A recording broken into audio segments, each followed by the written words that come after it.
બોટાદ જિલ્લામાં ગઢડાના પીપળિયા ગામે ગ્રામજનો દ્વારા પ્રાથમિક શાળાને તાળાબંધી કરી શિક્ષણનો કર્યો બહિષ્કાર। આચાર્ય જ્યોત્સનાબેન ચાવડાની બદલી કરાવવાની માંગ સાથે શાળાને તાળાબંધી કરી વિરોધ કરાયો। શિક્ષણ કાર્યમાં અવારનવાર આચાર્યની બેદરકારીના કારણે બાળકોનો અભ્યાસ બગડતો હોવાનો આક્ષેપ ગ્રામજનો કરી રહ્યા છે।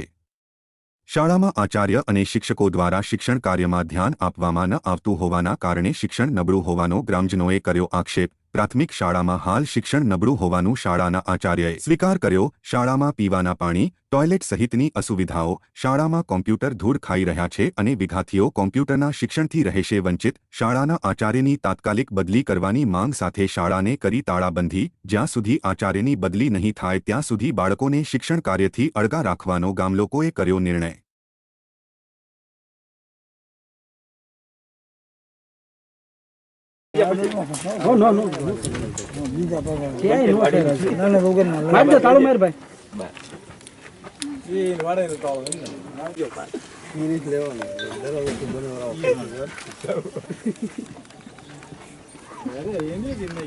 મારું નામ ચાવડા જ્યોત્સનાબેન જાદવભાઈ છે।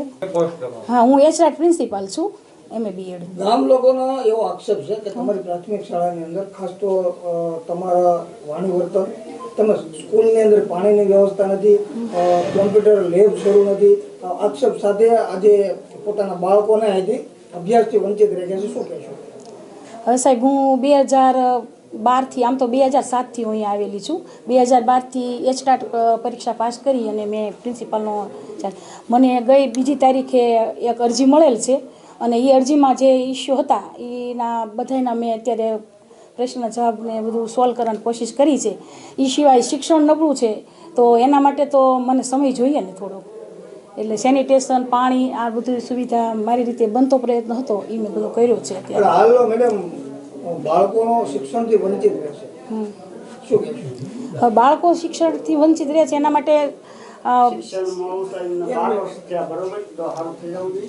શિક્ષકોનો આપણે શિક્ષકોની મિટિંગ કરીને શિક્ષકોને આપણે અવારનવાર કહેતા હોઈએ, લોકબુક ભરતા હોય, એના રૂમમાં જતા હોઈએ આપણે। ખાસ કરીને અમારે 2 બેન્ચ ચાલે છે એટલે એક બેન્ચમાં તો હું હાજર ન હોઉં। જ્યારે હાજર હોઉં ત્યારે હું શિક્ષકો ઉપર મારી નજર રાખતી હોય, વર્ગમાં કામગીરી એ લોકોને કરવાની છે, પછી શિક્ષણ થોડુંક નબળું રહે એ થાય થોડું। કુલ શાળામાં સંખ્યા કેટલી છે? સંખ્યામાં 354ની સંખ્યા છે। ક્યાંથી ક્યાં સુધી? 1 થી 8 ધોરણ સુધીનું છે ગામ લોકોએ એવો નિર્ણય કર્યો છે કે જ્યાં સુધી એમના જે પ્રશ્નોનું નિરાકરણ નહીં આવે ત્યાં સુધી સ્કૂલના તાળાબંધી અને પોતાના વિદ્યાર્થીઓના શિક્ષણથી વંચિત રહેશે, શું કહેશો? હવે સાહેબ, એ તો પ્રયત્ન તો હું કરું જ છું મારી રીતે બધો, અને હજી હું કરીશ, બરાબર। પણ આ એક તાત્કાલિક તો ઓલો ન આવે ને, શિક્ષણ નબળું છે એનો આ બધું જે તાત્કાલિક થાય એવું હતું, જે મારા ઓલામાં અરજી મળી એટલે તરત જ મેં બધું કરાવી નાખ્યું છે। હવે શિક્ષણ નબળું છે એક મુદ્દો રહ્યો છે, હવે એ મુદ્દાને તો આપણે થોડોક મને સમય જોઈએ ને। પાણીની પણ વ્યવસ્થા નથી એવું કહે છે? પાણીની એમાં એવું છે સાહેબ, કન્સ્ટ્રક્શનનું કામ મારે લગભગ 1.5 વર્ષ પહેલાં આવ્યું હતું, એટલે વાલ ખોલે ને પાણી ઉપર ટાંકામાં ચડે ને એ રીતે સિસ્ટમ તમે જોઈએ જ, તે બહાર દેખાય જ છે। પછી જ્યારે કન્સ્ટ્રક્શનનું કામ આવ્યું એટલે એ લોકોએ ત્યાં ઓલું છે તોડી નાખ્યું, એટલે પાણીની પાઇપલાઇન લાવી અને એ સુવિધાથી હું પાણીનો ટાંકો રોજ મારી રીતે જ ભરી લઉં છું, બરાબર। ગામ લોકો